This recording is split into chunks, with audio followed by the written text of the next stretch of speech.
बहुत सुंदर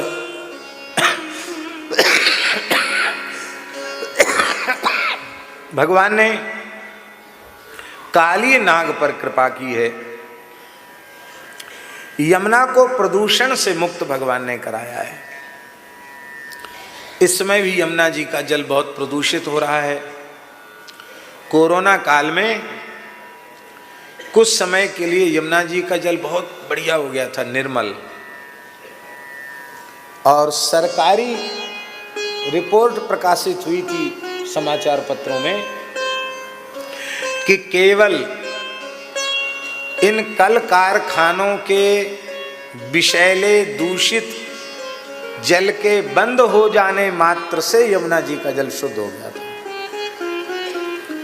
इसका मतलब केवल दिल्ली के गटर आ रहे हैं वो भी एक कारण है वो, लेकिन प्रधान कारण वो नहीं है, क्योंकि उस समय वो तो आ रहा था जल। केवल दूषित फैक्ट्रियों का जल आना बंद हो गया और उसका यह शुभ परिणाम हुआ कि यमुना जी का जल पीने योग्य हो गया। तो इस समय प्रदेश के जो मुख्यमंत्री जी हैं, गोरक्ष पीठाधीश्वर,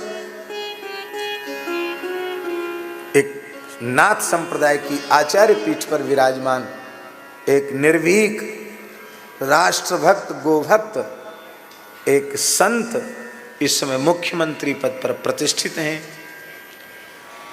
तो हमारा एक विचार है कि आप कहीं से भी आए हों, दिल्ली, बंबई, कलकत्ता, सूरत, गुजरात, आप सब एक पत्र प्रधानमंत्री जी के नाम से लिखें और एक पत्र प्रदेश के मुख्यमंत्री जी के नाम से लिखें। उसमें आप लोग यह अवश्य लिखें कि जिन फैक्ट्रियों के, कल कारखानों के विषाक्त जल के कारण श्री यमुना जी, गंगा जी में ये विकृति आ रही है, उनको तत्काल प्रभाव से रोका जाए। आजकल ऐसी पद्धतियाँ आ गई हैं, कुछ जल का उसको शुद्ध करके उसी में पुनः उपयोग किया जा सकता है और उसका अत्यंत जो अवशिष्ट अंश है, जो किसी प्रयोग के लायक नहीं, उसका भी आसपास की वनस्पति में प्रयोग किया जा सकता है, नदियों तक वो न जाए। और जो ऐसा न संभव कर सकें कल कारखाने, उन्हें विस्थापित किया जाए, उनका स्थानांतरण किया जाए। आज ब्रज साक्षात राधा कृष्ण का स्वरूप है, भगवान का स्वरूप है। तो इस ब्रजभूमि की चेतना, इस ब्रजभूमि का प्राण श्री यमुना जी है। यमुना जी अविरल निर्मल अवश्य होनी ही चाहिए। इसके लिए हमने सूर्यश्याम वाली कथा में भी प्रार्थना की थी और आज फिर प्रार्थना करते हैं।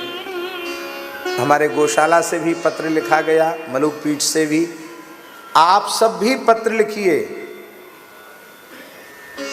पता तो कोई खोजना आपको कठिन नहीं, प्रधानमंत्री कार्यालय, मुख्यमंत्री कार्यालय, उसमें आप पत्र लिखिए। पोस्ट कार्ड लिख दीजिए, वो सस्ता आता है। एक एक पोस्ट कार्ड ही लिखिए, आप लोग लिखिए। हमारी प्रार्थना कौन कौन स्वीकार कर रहे हैं?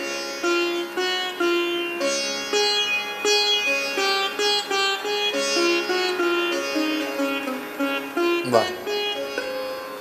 हाथ खड़े करने का मतलब है भगवान की, यमुना जी की, गिरिराज जी की साक्षी में प्रतिज्ञा करना। अब हाथ खड़े करके नहीं लिखोगे तो समझ लेना।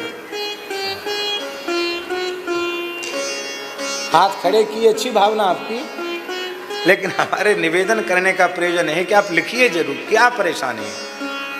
और आजकल फेसबुक पर और क्या क्या कहते हैं उसको, व्हाट्सएप पर और क्या कहते हैं, जो भी हो, हम न मोबाइल चलाना जानते, ना हमारे पास मोबाइल है, और ना हम मोबाइल ना इंटरनेट के बारे में कुछ समझते। जो लोग समझते हों, चलाते हों, जानते हों, वो पत्र लिखने के साथ उसका भी उपयोग कर सकते हैं, सीधे संदेश भेज सकते हैं। प्रधानमंत्री के मन की बात के कार्यक्रम में भी सीधे संवाद स्थापित करके ये बात उनसे कही जा सकती है। तो सभी लोगों को मिलकर के श्री यमुना जी के विशुद्धिकरण का प्रयास अवश्य करना चाहिए। भगवान ने कालीय नाग का मर्दन किया, उसके फणों पर नृत्य किया और काली को यमुना जी के हृदय से बाहर निकाला।